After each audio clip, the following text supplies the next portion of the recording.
जय हिंद। देखिए आज हम आपको एक इम्पोर्टेंट डेरिवेशन कराएंगे, एक संबंध कराएंगे। यहाँ पर आप समांतर क्रम में प्रतिरोध, क्रम को यहाँ पर आप ऐसे भी आ सकता है क्वेश्चन, समांतर संयोजन में प्रतिरोध का व्यंजक ज्ञात कीजिए या सूत्र ज्ञात कीजिए, ऐसे भी आ सकता है। समांतर संयोजन में प्रतिरोध का सूत्र ज्ञात कीजिए या फिर संबंध ज्ञात कीजिए या फिर व्यंजन ज्ञात कीजिए, ऐसे क्वेश्चन आपको पूछा जा सकता है। ठीक है, तो यहाँ पर इसको समझेंगे। पहले समांतर क्रम में प्रतिरोध कैसे है, तो इसका पहले फिगर बना लेते हैं, फिर उसके बाद हम आपको इसका डेरिवेशन बताएंगे, निगमन बताएंगे। तो देखें कैसे फिगर बनेगा आपका। इसमें समांतर क्रम है तो समांतर क्रम के लिए हम 3 तार लेते हैं, एक तार ये रहा, एक ये रहा और एक ये। ठीक है, हम इन तीनों तारों में हम क्या करते हैं, प्रतिरोधों को जोड़ेंगे। तो प्रतिरोध जोड़ लेते हैं। देखिए यहाँ पर आप प्रतिरोध आराम से जोड़ सकते हो। ये हम प्रतिरोध जोड़ रहे हैं,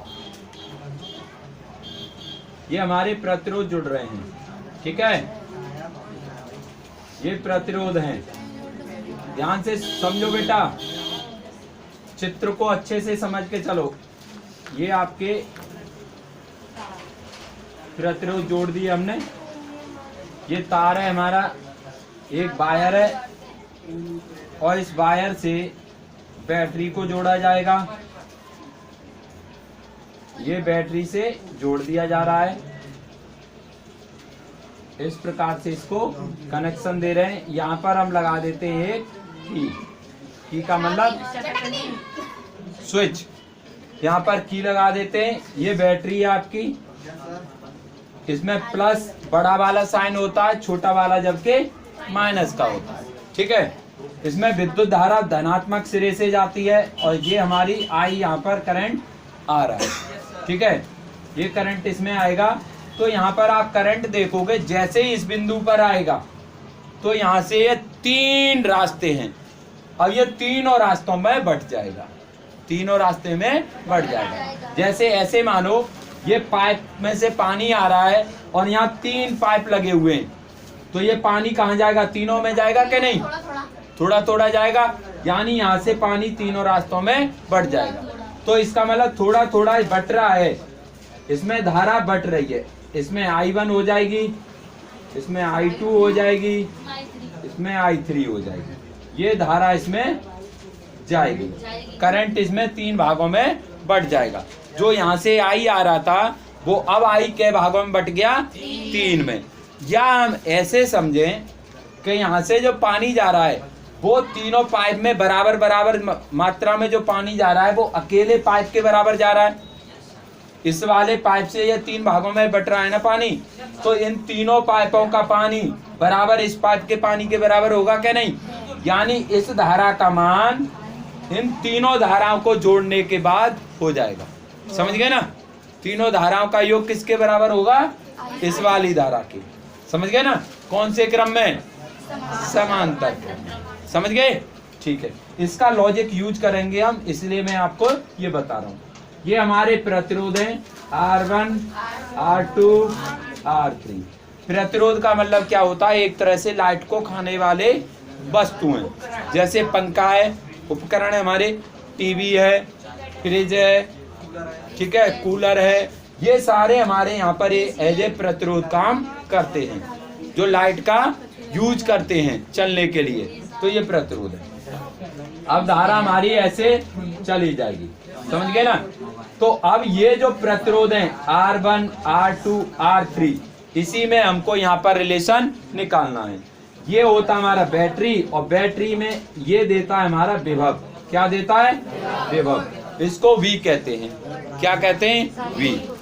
तो समांतर क्रम में देखिए V, विभव का मान सभी में बराबर होगा। ये R1, R2, R3 तीनों में V, V, V। विभव समान होगा, लेकिन धारा का मान तीनों तारों में अलग अलग होगा। इस वाले तार में अलग धारा जाएगी, I1 जा रही है, इसमें I2 जा रही है, इसमें I3 जा रही है, लेकिन विभव V का मान सभी में बराबर होगा। बात समझ में आ गई? ठीक है, इन सारी चीजों को हम यहाँ पर नोट कर लेते हैं। ठीक है, लिखेंगे माना प्रतिरोध, ऐसे लिखो, माना चित्रानुसार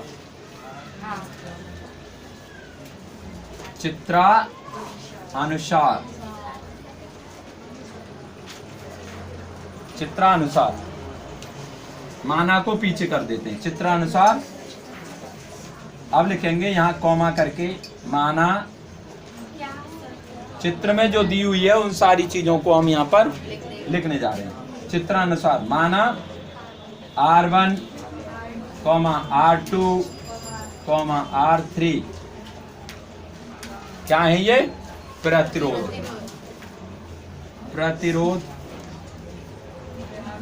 है तथा I1, I2, I3 ये क्या है? हमारे धारा हैं जो प्रतिरोधों में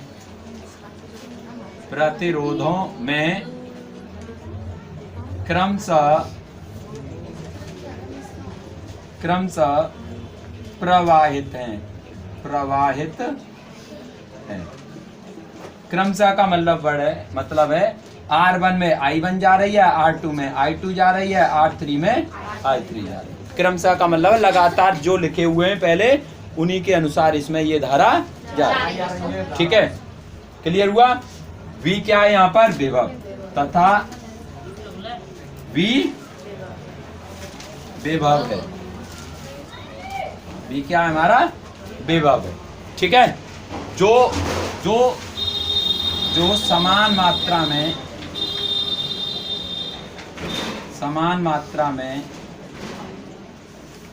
R1, R2, R3 में प्रवाहित है,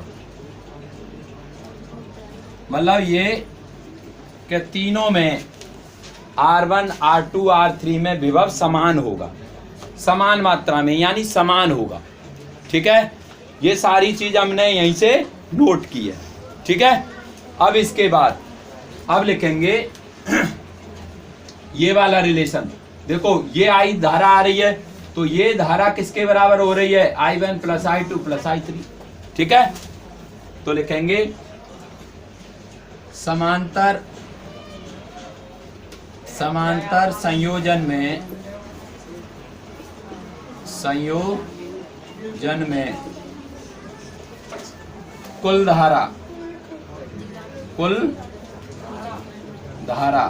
धारा यानी I। ठीक है, कुल धारा क्या हमारी? I बराबर क्या हो जाएगा बेटा? I1 plus I2 plus I3। बताओ जरा, ये वाली जो धारा एक तार में जा रही है, यही तीन तार में बट रही है, तो एक तार की धारा तीन तारों के बराबर होगी क्या? नहीं। ठीक है, तो ये I बराबर I1 plus I2 plus I3। तो यहाँ समांतर क्रम को अंग्रेजी में, इंग्लिश में पैरेलल कहते हैं। क्या कहते हैं? पैरेलल। इसलिए हम यहाँ पर IP लगा देते हैं। क्या लगा देते हैं? IP। छोटा सा इंडिकेशन है, P फॉर होता है हमारा पैरेलल। तो पैरेलल का मतलब होता है समांतर। तो IP बराबर I1 plus I2 plus I3। समझ में आया? ठीक है, अब देखिए ओम नियम के अनुसार, ओम नियम क्या कहता है? यहां लिखेंगे ओम नियम के अनुसार। ओम नियम क्या कहता है? ओम नियम कहता है I equal to V upon R। लड़के, ओम नियम कहता है I इक्वल टू V बटे R। तो देखिए सभी में हम इस नियम को लगाएं, IP में लगाएं। लड़के IP में लगाएं तो क्या आएगा आपका? V बटे आर पी, ठीक है, क्योंकि यहाँ P लगाया है हमने तो V बटे आर पी, ठीक है। I1 में लगाएं तो क्या लगेगा, I1 में लगेगा आपका V बटे R1, ठीक है। क्यों लगेगा, क्योंकि हमने अभी आपको लिखा है यहाँ पर विभव सभी में क्या होता है, समान होता है, ठीक है, समझ गए ना। तो चलिए ओम नियम के अनुसार I equal to V upon R, ठीक है। तो यहाँ पर I इक्वल टू सारी वैल्यूओं को हम लिख लेते हैं, ठीक है, अलग अलग। तो IP इक्वल टू लिखते हैं पहले, IP इक्वल टू V बटे RP, ठीक है। अब यहाँ पर I1 इक्वल टू लिखेंगे तो क्या आएगा, I1 इक्वल टू V बटे R1। I2 इक्वल टू लिखेंगे तो क्या आएगा, V बटे R2। और I3 इक्वल टू लिखेंगे तो क्या आएगा, V बटे R3।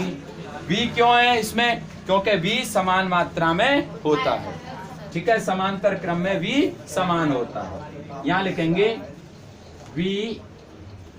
V समांतर क्रम में समान।